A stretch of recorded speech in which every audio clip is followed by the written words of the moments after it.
Ustaz, bolehkah mengucapkan niat ketika mau sholat atau wudhu seperti nawaitu? Ini sudah pernah saya jelaskan teman-teman sekalian. Kalau kita kembali kepada hadis Nabi SAW, maka belum pernah ada pengucapan lafaz. Tidak pernah ada satupun hadis Nabi SAW yang berbunyi nawaitu shoma ghadin, usolli fardhu salatid duhur, nawaitul wudu. Ini tidak pernah ada lafaz hadisnya. Dari mana ini? Ini dari teman-teman kita yang menisbatkan diri kepada mazhab Syafi'iyah di Mesir, tepatnya di Al-Azhar.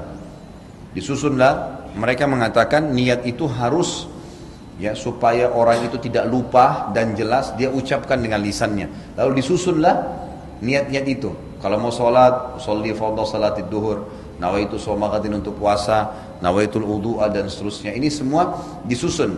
Mereka pun mengatakan dalam buku-buku mereka, ini adalah niat pelengkap, bukan niat asas. Niat asas dalam hati. Kalau ada seseorang mengucapkan dengan lisannya nawaitu shoma ghadin usolli fardhu salatid duhur, tapi hatinya enggak niat sholat, enggak diterima.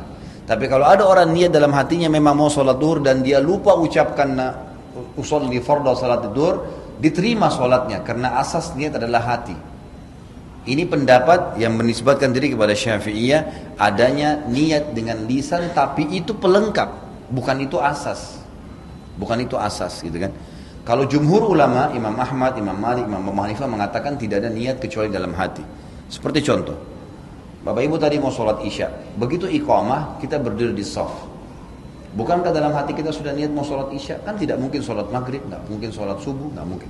Sama pada saat kita berdiri di shaf belakang jadi makmum, ada imam, kita di belakang, bukankah sesuatu niat jadi makmum? Bukankah tadi imam kita pada saat maju di tempat imamnya dia sudah niat mau jadi imam dalam hatinya? Ya itulah niat sholat. Dia tidak perlu mengatakan makmuman, imaman. Yang sudah jelas dia jadi makmum dia. Sudah jelas-jelas dia begini. Dia mau sholat duha. Dia berdiri mau sholat duha. Tidak mungkin dia niat sholat duhur. Itulah niatnya. Dan ini yang dikatakan oleh para jumhur ulama. Bahwasanya niat tidak perlu dengan lafaz. Karena belum pernah ada dinukil dari Nabi SAW seperti itu.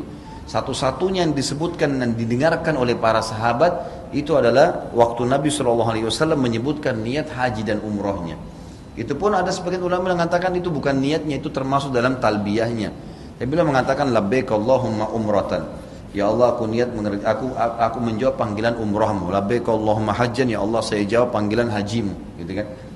Jadi Allahu alam, yang saya melihat pribadi, saya melihat dari apa yang telah dituliskan para ulama ini, kita kembali kepada jumhur ulama yang mengatakan tidak ada lafaz niat karena dalam pemahaman pun ini bukan dari Imam Syafi'i ya, dari pengikut Imam Syafi'i yang datang setelahnya ya. Karena Al-Azhar ini ada jauh setelah Imam Syafi'i, jauh. Imam Syafi'i tahun berapa? Tahun 204 meninggal dunia gitu kan. Sementara Al-Azhar ini ada tahun berapa gitu ya. Jadi sudah jauh. Makanya datang pengikut-pengikut yang menisbatkan diri lalu kemudian memasukkan dalam sebuah madhab. Allahu alam.